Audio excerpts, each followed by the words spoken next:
Очеркка нигезләнгән драма әсәре. Мостай Кәрим исемендәге Милли яшьләр театры язучысы Мөнир Кунафиндың публицистик әсәрләре буенча спектакль әзерләй. Һаумыгыз, эфирда интервью тапшыруы студияла Гөлсемә Эштанова. Программабызның кунагы язучысы Агыйдел журналының баш мөхәррире Шәһид Худайбердин исемендәге Республика журналистлар премия лауреаты Мөнир Кунафин. Һаумыгыз, Мөнир. Шулай итеп, һеҙҙең сәсмә әҫәрҙәрегеҙ буйынса бығаса режиссерҙар сәхнә әҫәре ҡуйғаны булды, ә был инде очеркка нигеҙләнгән. Очерк тип, ғүмән ошайыраҡ килеп сыҡты. Йәштәр театры үҙҙәре заказ бирҙе. Директорҙары Рафис Гәрәйұлының һәм режиссер Рөстәм Милләтұлының идея булды тегенде һәм ошо быйылғы йылда үҙегеҙ белеп торағыҙ бит инде. Ватанды һаҡлаусылар йылы. Ватанды һаҡлаусылар, СВО ғаиләләрен ҡарау. Ошо темаға ҡағылышлыраҡ һеҙ барып күргәнһегеҙ яҙып булмаҫмы тигәс, ә мин күптән хыялланып йөрөнөм пьеса яҙам дип, һәм теге теркәгән нәмәләрем дә бар ине. Һәм бер ваҡытта юл яҙмалар, очерктар да булды, материал етерлек ине инде. Шуны бер төрлө системаға һалып, образларға киретеп эшләү кәрәк ине һәм башарып китте һәм әйтергә кәрәк, Рөстәм Милләтишмән режиссер, был спектакльнең режиссеры була инде Хәкимов. Уның менән был әҫәрҙе өс тапҡыр ҡарап, үҙгәртеп, еренә еткереп киләбеҙ инде тием. Драма жанрының талаптарына. Ну, мин әйттем инде, унда илһөйәрлек буйынса драматик поэма тип алдым инде. Сөнки тигәндә, әгәр дә яҡшылап иғтибар итеп ҡарағанда, унда бар геройҙарҙың да үҙҙәренең персонаждарҙың геройҙарын төҫмөрләргә мөмкин, ләкин был барыбер дә художественный әҫәр, документальный әҫәр тип ҡабул итергә ярамай, сөнки документальный әҫәр булһа, уның теге факттары бик тап килергә тейеш бит, тура килергә тейеш, нидер хилафлыҡ булырға тейеш түгел. Шуңа беҙ моны нисек тә художественный әҫәр итеп алдым һәм драматик поэма тип атаным инде. Ягъни бында образдар, улар ниндейҙер йыйылма образ. Йыйылма образдар. Унда комбат бар бит инде. Комбат төп геройҙарҙың бере уның аша үтә инде. Бөтә ваҡиғалар. Ул үҙәк. Үҙәк персонаж, уның аша үтә бөтә әле. Ул бер ваҡытта хәтерләүҙәре лә, кисерештәр лә уның аша үтә. Был мында мен шул ваҡытта ул комбатта беҙҙең Азаша милициялар күргән мөмкин. Я булмаһа, мин һөйләшкән Белов булды беҙҙең Бәләбәйҙән яҡташыбыҙ ысын комбат. Башҡа комбаттарҙы күрҙем, Шайморатов йөрөгән Дастауалта. Мин уларҙың характерҙарын күрҙем, ысын командир икәндәрен күрҙем, әйтәйек.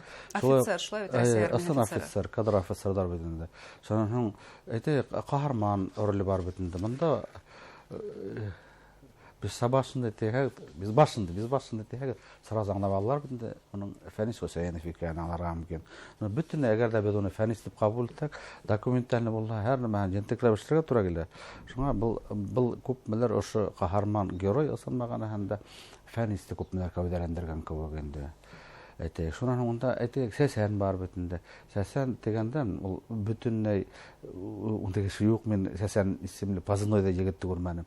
Ләкин бына был йөрөгән саҡта, был биләмәлә йөрөгән саҡта, күп егеттәрҙең, ғүмән элек шиғыр ҙа уҡып ҡарамаған егеттәрҙең шиғыр яратып, шиғыр яҙып алып киткәндәрен күпте күрҙем. Шул Томандан да ишеттем, Амур дигәндән ишеттем. Бер нисә кеше бына шиғыр яҙып алып киттек дип.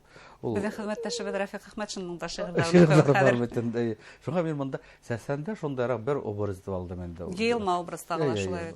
Шундайыраҡ. Һәр береһен кемдер күрергә була. Мәҫәлән, унда Насарок бар. Насарок ысын герой. Уныһы Рәмис Әхмәров. Шунан һуң Хәсән бар.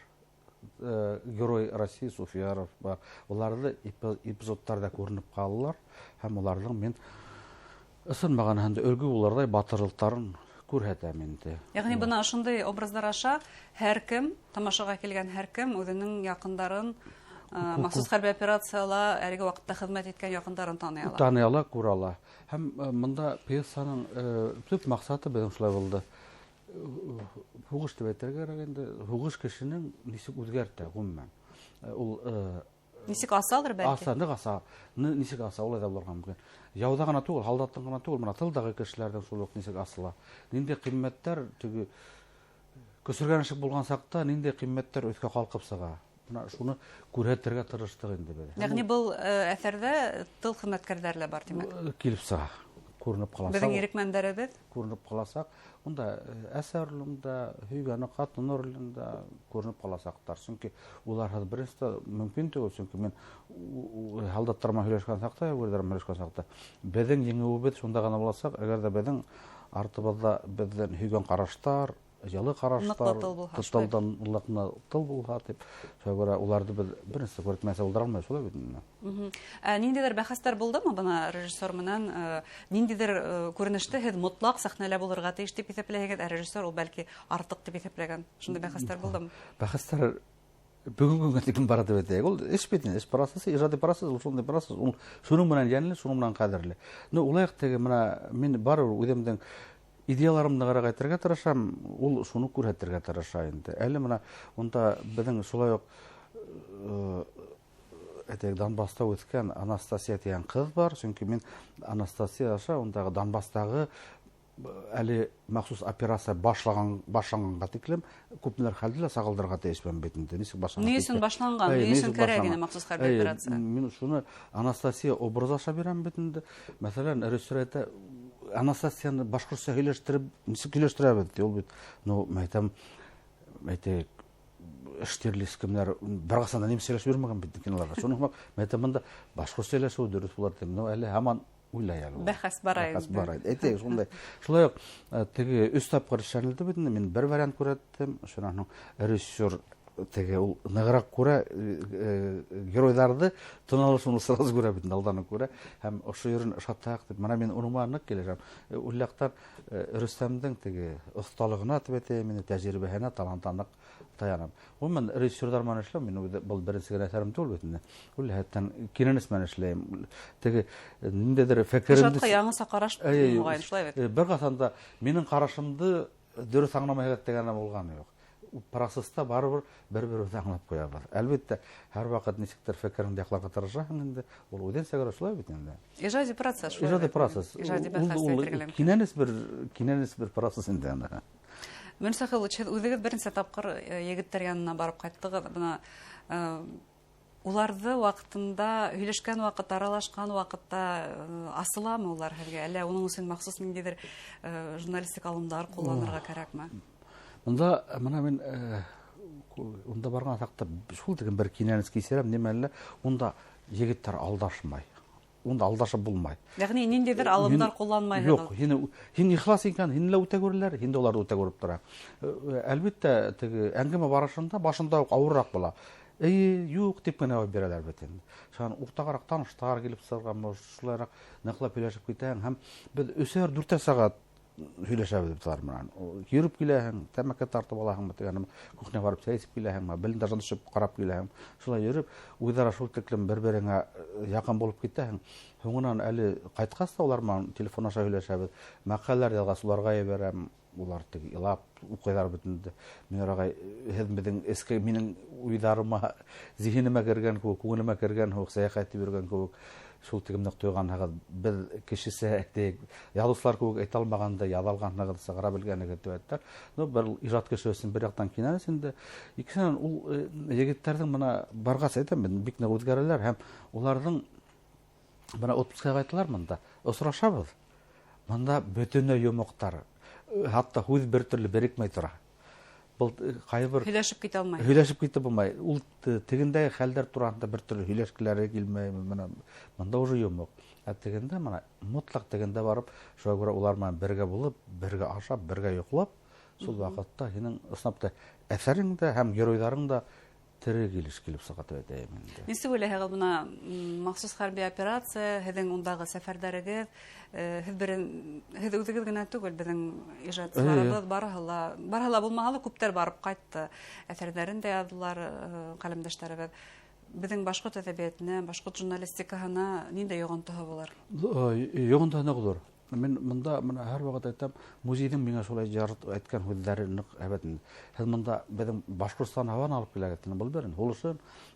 Һеҙ шунда килеп ул тарихты яҙмаһағыҙ, хәҙер күпмелер ваҡытта икенсе төрлө әйләндереп язасаҡ.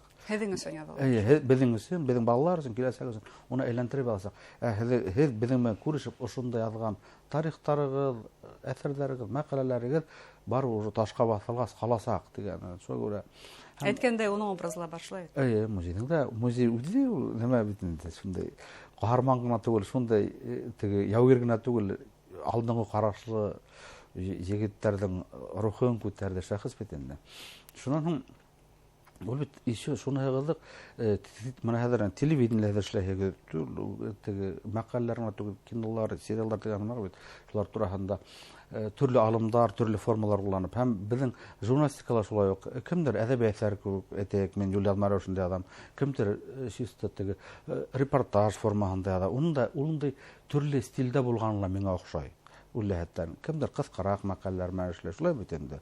Мәсәлән, Лариса Удонова ул тарихтагыларда әйтә. Менә ул шуның менән бөек вакытта безнең әдәбиятыбызда, журналистикабызда бай итеп әйтмәкче булам.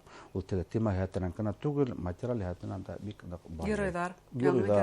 Геройлар да ысынмаганда терек геройларда күрәбез. Заман герое. Буны һәр вакыт бәхәс булды. Кем ул бүгенге заман герое? Дубдер һәттәге. Ул һәр вакыт хорой торган. Кем ул заман герое дип хорой торган икән? Менә бер сур врачтар да булып алды, шулай бит инде. Укытучылар, бүгенге көндә мен яугирләрдән әйтмәсәм, менә монда шулай ирекмәндәр, менә карап йөрин, шул тикем бирелеп эшләйләр бит, йөрәкләрен, күңелләрен биреп эшләйләр. Мен хокланам. Һәркем үзенең эшен шулай биреп эшләгән сакта, күздә юк, җиңел белән кулда буласак дип уйлыйм инде мен. Һәм җегетләр менән улар менә мырзаның шул әйткән үзен мырза шайтина. Бүгенге хугыш ул намаз эше, намаз. Нима ул хугыш нима бирәләр? Нима нисәгә ата бу хугыш тем ул намаз ди. Чөнки пулялар, унда квадрокоптердар осып йөри, шул вакытта һин яраланган дусыңды бәйләмәйһең икән, касаң икән. Һин илеңдә шулай хатсаһың. Мен без куркмайбыз ди. Үзебез үлемдән куркмайбыз, дусыбызны нисек тә булса яралы дусыбызны алып сыгырга тиешбез. Ягъни бу сын дуслык, намаз, ул намаз, хуңнан вождан газабы кечермәсен. Һинең ул намазлы эшең башкаларга үлге, илдә хаклы торган кешеләр шулай булырга тиеш дигән. Мин шул хүзләрне язылды инде ул. Һәм бу безнең әлеге пьесала, бу фикерләр, уларның тус фикерләре һәр берендә яңгырый. Ул кемдән имандың монологында ла бирелә, комбаттыгында ла, монда шундый философик уларның менен кенә түгел, мен уларның фикерләрен әйләндереп әзрәк тәртипкә килтерүсе бит инде. Шул фикерләр бу пьесала яңгырый. Һәм шуның менән ул безгә бүгенге хәлебезне лә, күңел торышыбызны ла аңларга ярдәм итәсәк дип уйлыйм инде мен. Шулай итеп, Мөнир Сәхилович, тамашачыларның исенә төшерәйек. Премьера касан? Премьера 20 һәм 21 февральдә була инде. Мостай Кәрим исемендә Яшьләр театрында. Премьерага көтеп калабыз тамашачыларга. Көтеп калабыз. Әңгәмәгез өчен зур рәхмәт. Хөрмәтле тамашачылар, Агыйдел журналының баш мөхәррире Мөнир Кунафин белән һөйләштек. Премьерала сырашканга тиклем.